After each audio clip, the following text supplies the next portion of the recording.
சென்னைக்கான ஒரு பேருந்து நிலையம். ஆனால் அது சென்னையில் இல்லை.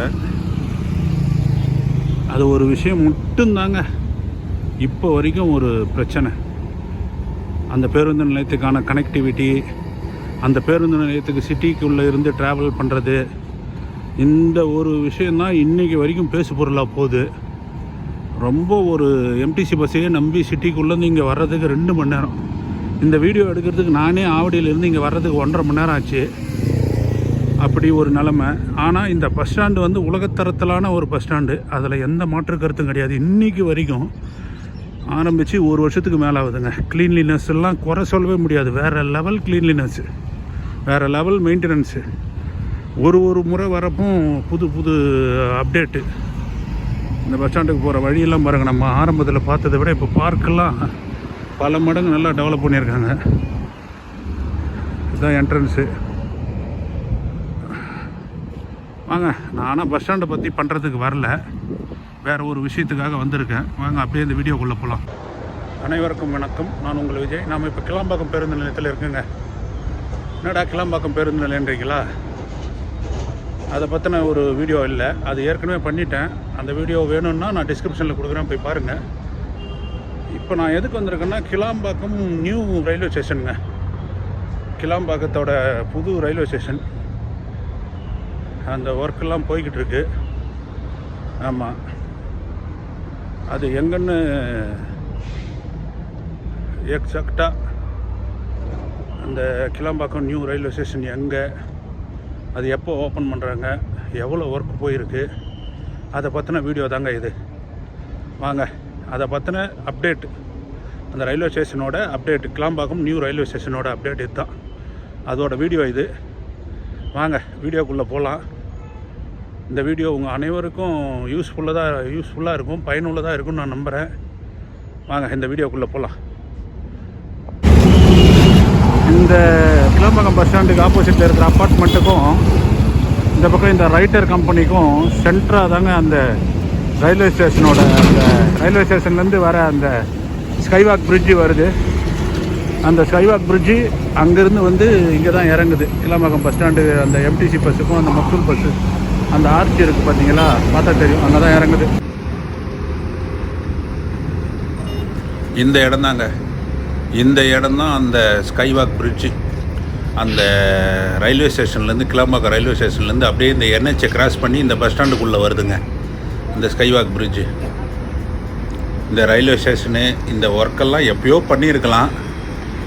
இந்த பஸ் ஸ்டாண்டு முடிக்கிறப்பயே அதையும் திறந்துருந்தால் இன்னும் யூஸ்ஃபுல்லாக இருந்திருக்கும். சரி வாங்க, நாம் கிளாம்பாக்கம் அந்த எம்டிசி பேருந்து நிலையத்தில் இருக்கோங்க. இது எம்டிசி பேருந்து நிலையம். இந்த பக்கம் வந்து மக்சூல் பஸ்லாம் வெளியே போகிற வழி. க்ளீன்லினஸ்லாம் பாருங்கள், வேறு லெவலில் இருக்குது. அதெல்லாம் குறை சொல்ல முடியாதுங்க. 1 இயர் ஆகுது, 1 இயருக்கு மேலே ஆகுது. க்ளீன்லினஸ்ஸு, இந்த பஸ் ஸ்டாண்டுக்குள்ளே ஸ்மோக்கிங், சிகரெட்ஸ் எல்லாம் அலௌடு கிடையாது கடையில். இதெல்லாம் வேறு லெவல் விஷயம். ஆனால் கனெக்டிவிட்டி இஷ்யூ பெரிய இஷ்யூங்க. இன்னமும் சரியான முறையான எம்டிசி தவிர வேறு லோக்கல் ட்ரெயினோ இல்லை மெட்ரோவோ அந்த மாதிரி கனெக்டிவிட்டி இல்லை. இப்போ தான் வந்து கிளாம்பாக்கம் புதிய ரயில் நிலையம், நியூ ரயில்வே ஸ்டேஷன், அந்த பணிகள் முடிகிற நிலைமையில் இருக்குது. அந்த பற்றின வீடியோ தான், அந்த ரயில்வே ஸ்டேஷனை பற்றின வீடியோ தான். வாங்க, இப்போ எம்டிசி பஸ் ஸ்டாண்டில் இருக்கோம். அந்த கிளாம்பாக்கம் நியூ ரயில்வே ஸ்டேஷனை பற்றின வீடியோ. அது எங்கே இருக்குன்னா, அது ஆப்போசிட்டில் புகாரி ஹோட்டல் ஒரு அப்பார்ட்மெண்ட் தெரியுது பாருங்கள், அதுக்கு எக்ஸாக்டாக அப்படியே பேக் சைடில் இருக்குங்க அந்த ரயில்வே ஸ்டேஷன். அங்கே தான் போகிறோம். வாங்க போவோம். போயிட்டு அங்கே ஒர்க்கெல்லாம் எப்படி போகுது, என்ன ஏது அப்டேட், என்ன எப்போ ஓப்பனிங்கு, அப்படி எல்லா விஷயத்தையும் பார்ப்போம். ஓகே,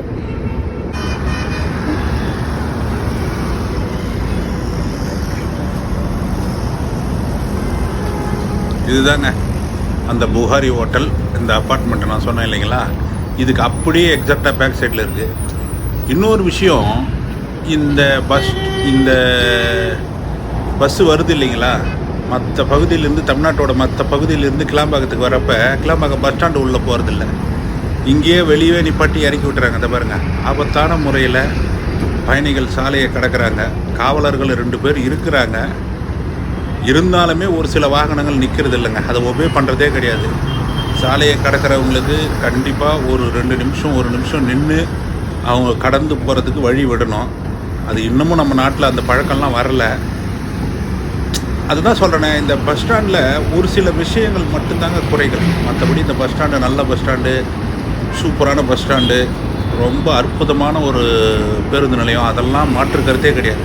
ஸோ இந்த மாதிரி 1 வருஷம் ஆகுது. ஒரு எஸ்கலேட்டர் படி வச்ச ஒரு கடக்கிற ஒரு சாலை இந்த பக்கத்துலேருந்து அந்த பக்கத்தில் தாம்பரம் ரயில்வே ஸ்டேஷனில் இருக்கு பாருங்கள். அந்த மாதிரி ஒரு பண்ணியிருந்தால் நல்லா இருந்திருக்கும். எக்ஸாக்டாக அந்த கிளாம்பாக்கம் பஸ் ஸ்டாண்டு ஆப்போசிட்டில் நம்ம அந்த பார்த்தோம் இல்லைங்களா அப்பார்ட்மெண்ட்டு, அதை திறந்து பாருங்கள். அதுக்கு பேக் சைடு கன்ஸ்ட்ரக்ஷன் ஒர்க்குங்க. அந்த இடத்துக்கு நம்ம வந்துட்டோம். 2 ஆப்ஷன்.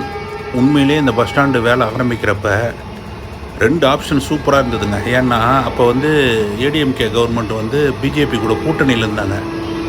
அப்போவே மெட்ரோ இந்த ரயில்வே ஸ்டேஷன் 2த்தையுமே கூட்டணியில் இருக்கிறப்ப மூவ் பண்ணியிருந்தாங்கன்னா ரொம்ப ஈஸியாக முடிஞ்சிருக்கும். சரி விடுங்க, அதில் நம்ம தப்பு சொல்ல முடியாது. யாரையுமே எந்த அரசாங்கத்தையும் நல்லது செய்யணும்னு நினைக்கிறாங்க. ஆனால் அதில் ஒரு சில தவறுகளும் நடந்து போகுது.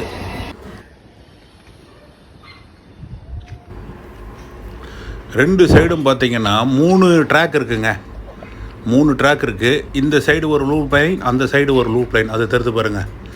அந்த லூப் லைனு அதில் 2 சைடுமே எலக்ட்ரிக் போஸ்ட்டு, 2 சைடும் எலக்ட்ரிக் போஸ்ட்டு. அந்த போஸ்ட்டு நடுறாங்க. அதை இருக்குது பாருங்கள், எலக்ட்ரிக் போஸ்ட் இருக்கா. அதே மாதிரி இந்த 2 சைடும் எலக்ட்ரிக் போஸ்ட் நடுற வேலைகள் மும்முரமாக நடந்துக்கிட்டு இருக்கு. இந்த பக்கம் இந்த தெரிகிற டைரெக்ஷன், இந்த ஃப்ளைஓவர் ஊரப்பாக்கம் ஸ்டேஷன் போகிற வழி. ஏற்கனவே 3 பிளாட்ஃபார்ம் இருக்குது. உங்களுக்கு பார்த்தாவே தெரியும், வேலைகள்லாம் மும்முரமாக நடந்துக்கிட்டு இருக்குது. ஏப்ரல் இல்லை மே மாதத்தில் இந்த ரயில்வே ஸ்டேஷன் ஓப்பன் ஆகிடும். New Kilambakkam railway station 2 loop line ready ஆகுதுங்க. இந்த பக்கம் பார்த்தா தெரியும் ஒரு லூப் லைனு. அதுக்கான மின்சார கம்பிகள் புதைக்கும் வேலைகளுக்கு அந்த இதெல்லாம் நடக்குது. இந்த பக்கமும் இருங்க, அந்த ஆட்கள் வேலை செய்கிறாங்க, பார்த்தா தெரியும். அதனால் ஒன்றும் பிரச்சனை இல்லை.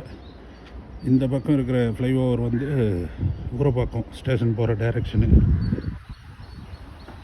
இந்த பக்கம் இந்த ஃப்ளைஓவர் வண்டலூர் டைரெக்ஷன். இந்த இடம் பார்த்திங்கன்னா ரைட்டர் கம்பெனி அந்த பில்டிங்கு. இந்த கிளம்பாக்கம் பஸ் ஸ்டாண்டுக்கு எதிர்த்தாப்பில் ஒரு அப்பார்ட்மெண்ட் இருக்குங்க நேராக. அப்படியே அந்த அப்பார்ட்மெண்ட்டுக்கு பேக் சைடு இந்த ரயில்வே ஸ்டேஷன் வருது.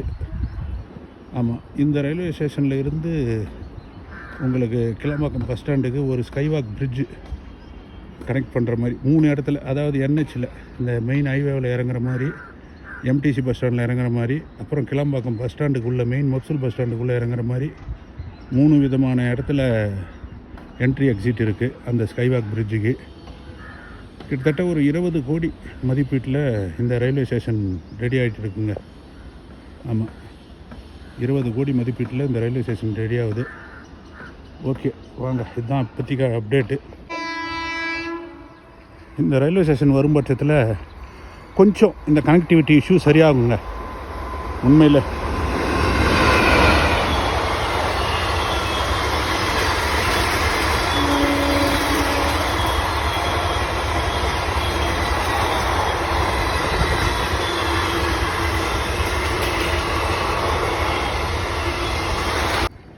அப்படியே இந்த லூப் லைன் ரெடி பண்ணுறாங்க இல்லைங்களா, இன்னொரு லைனு, அதுக்கு போகலாம் வாங்க. அதிலே நடந்து அப்படியே வந்த வழியே வெளியே போயிடலாம்.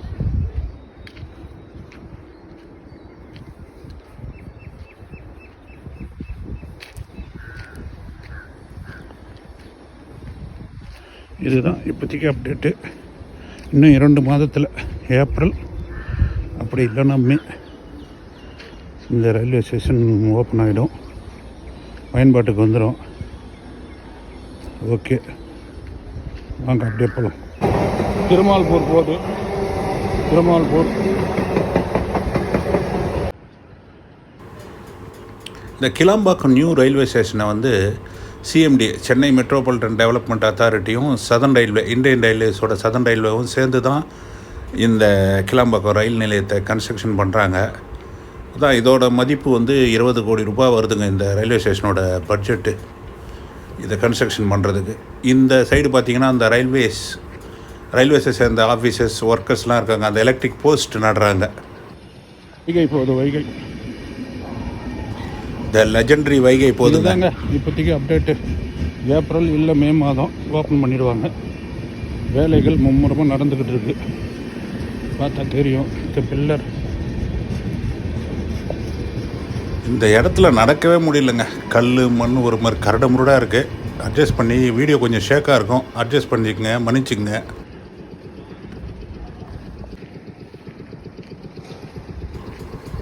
இந்த சைடும் பார்த்திங்கன்னா அந்த பில்லர் அந்த எலக்ட்ரிக் போஸ்ட்டு நடுற ஒர்க்கு போய்கிட்டு இருக்குங்க. அந்த சைடு ஒர்க்கு போகுது. அதே மாதிரி இந்த சைடு 2 லூப் லைன்லேயுமே அந்த எலக்ட்ரிக் போஸ்ட் ஒர்க் போகிறது. அதுக்கு வந்து காங்கிரீட் போட்டு அந்த காங்கிரீட்டில் சிமெண்ட்டு கலவைகள் எல்லாம் போட்டு அந்த ஒர்க்கு போய்கிட்டு இருக்குது. அந்த பக்கம் ஜேசிபிலாம் ஒர்க் பண்ணுது. இந்த மாதிரி மும்முரமாக தான் வேலைகள் நடந்துக்கிட்டு இருக்குது. அதனால் நிச்சயமாக ஏப்ரல் அப்படி இல்லைன்னா மேவுக்குள்ளே முடிஞ்சிடும். பார்த்திங்கனாவே தெரியும் இந்த ஒர்க்கு.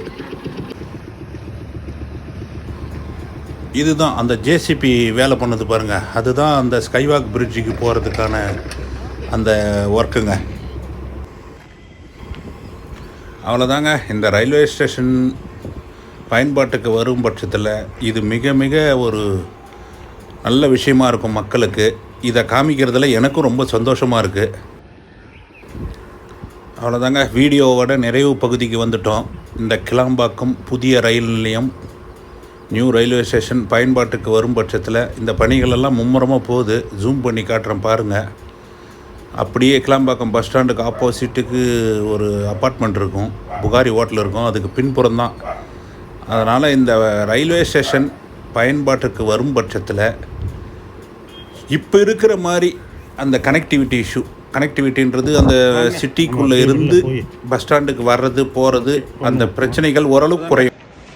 இந்த கிளாம்பாக்கம் நியூ ரயில்வே ஸ்டேஷன் இதை பற்றின ஒரு அப்டேட்டு. இந்த வீடியோ உங்கள் எல்லாருக்கும் பிடிச்சிருக்குன்னு நினைக்கிறேன். இதுபோல் ஒரு புதுமையான முயற்சிகளுக்கெல்லாம் உங்களோட ஆதரவு நிச்சயம் தேவை. அதனால் கண்டிப்பாக இந்த வீடியோவை லைக் பண்ணுங்கள், அதிகமாக ஷேர் பண்ணுங்கள், சப்ஸ்கிரைப் பண்ணுங்கள். இந்த வண்டலூர் ஒரு டைரெக்ஷனில் இருக்கிற ஃப்ளைஓவர் கீழேருந்து தான் பேசிக்கிட்டு இருக்கேன். நன்றி, வணக்கம். மீண்டும் ஒரு நல்ல வீடியோவில் சந்திப்போம். அதுவரை உங்களிடமிருந்து விடைபெறுவது உங்கள் விஜய்.